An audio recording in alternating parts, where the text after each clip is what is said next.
بسم اللہ الرحمن الرحیم۔ اللہم صلی علی محمد وعلی محمد۔ آج کا ہمارا سبق ہے مکتوب نمبر 69 پارٹ 1۔ مولا امیر کائنات علی ابن ابی طالب علیہ السلام نے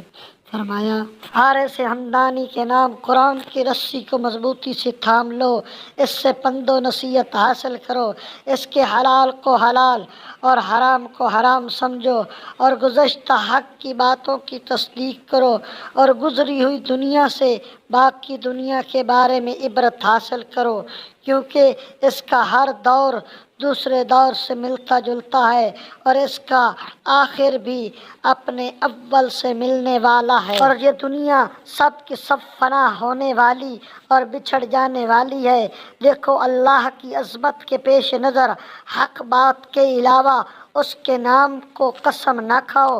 موت اور موت کے بعد کی منزل کو بہت زیادہ یاد کرو،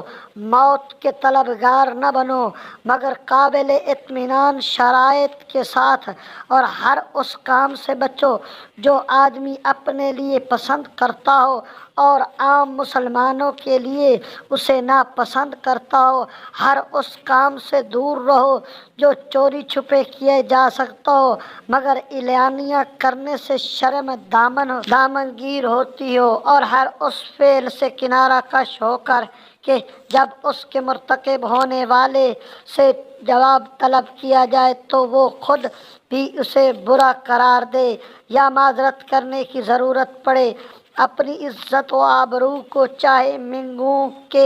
تیروں کا نشانہ نہ بناؤ، جو سنو اسے لوگوں سے واقعہ کی حیثیت سے بیان نہ کرتے پھرو کہ جھوٹا قرار پانے کے لیے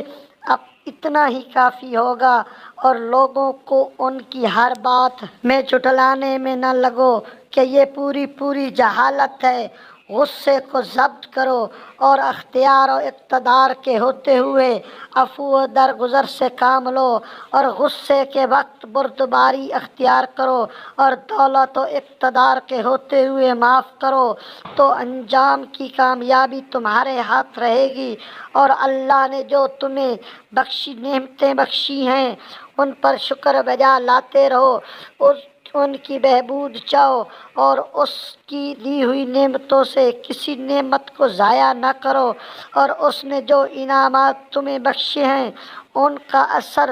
تم پر ظاہر ہونا چاہیے۔ اللہم صلی علی محمد وعلی محمد۔